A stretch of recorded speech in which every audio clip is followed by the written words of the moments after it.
Friends, so they've been put up around in the place. Once again, the community is stepping in where the authorities haven't. And we want transparency. You know, we want transparency, and the only way we're going to get it is if we don't stop. The only way we're going to get it is if every day we are making requests, if every day we are harassing them, if every day we are contacting them. There's a Facebook group called Westway23. Look for it on Facebook. I'm a part of that group. I was circulating a lot of information at that group. I was getting a lot of information on that group. If you want to be involved, if you want to find out what's happening tomorrow in the days and the weeks afterwards, that's a good place to start. It's not the only place. It's just a group called Westway23. Westway and the number 23. Join that group. I think there's like more than 250 people in it already. But like I said, you've got to start somewhere. And you are the news, right? The BBC aren't the news. BBC are the people who circulate the news to the rest of the country. But the statistic, I'll get to you 1 second. But there's a statistic that says you only need to know 7 people, and in theory, you know every single person in the world. You only need to know 7 people. I guarantee you all know 7 people. I guarantee you probably all know 20 people. You need to be communicating the whole time. In the days and the weeks and the months when the mainstream cameras go off. Because what will happen is once the world's media is switched off, they will go back to ignoring us. But that's when you need to be the most vocal. That's when you need to be emailing them more. That's when you need to be calling up and finding out information. When you've got a spare 5 minutes, you need to be doing something. When you know that there's a meeting of any kind involving anything that affects you, whether that's a community centre, whether that's housing, whether that's transport. Or do for yourself. Figure out. Melvitron. Let's look up Melvitron. Yeah, Westway23. Top one. That's it. Yeah, that's it. Look me up. Yeah. Anytime you have a responsibility to show up, make your voice heard, and let them know that you're not going to let things pass, and anything they tell you, get it in writing. So when something like this happens, let's just say they turned around and said, we believe that there's nothing wrong, or we have done all necessary checks, and you've got that in writing, and a tragedy like this happens again, you wheel that out, you've got your legal evidence. Exhibit A, Your Honour, they said everything was wrong, right. So you've got one of 2 things happening. They're either covering up or they're incompetent. Either way, they got to go.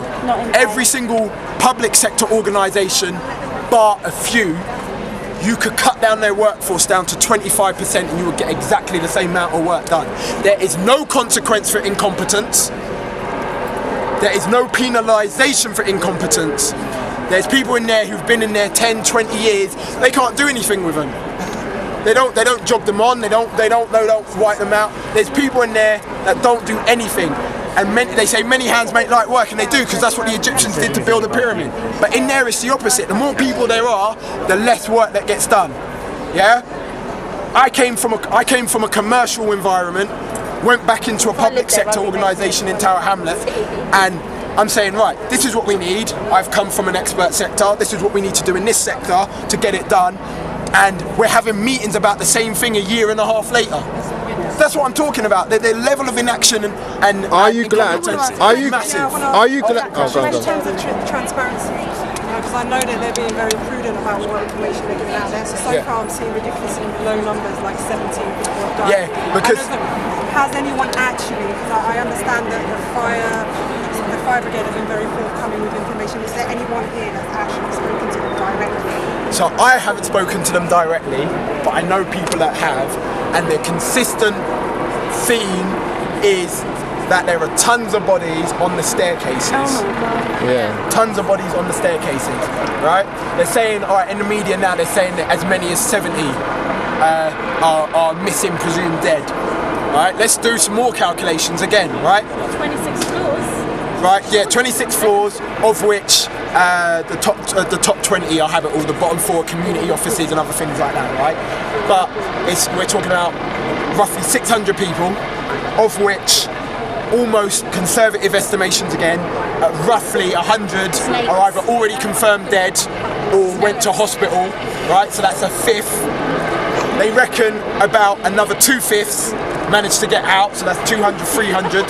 We've now got the 400, we've got the 500, 600, 200 people that are unaccounted for.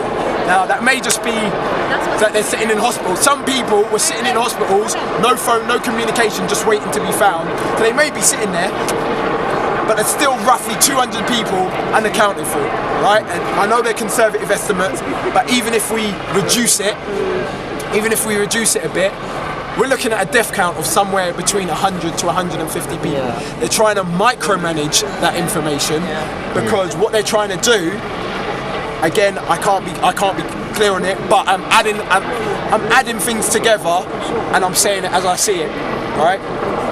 What they're doing is they're micromanaging the information so that the media dies down a bit, so that when the death toll goes up, it's not as much of an outrage. Yeah. That's what they're trying to do. If they came out straight away and said Tower Block Inferno, 150 dead, there'd be outrage across the country instantly.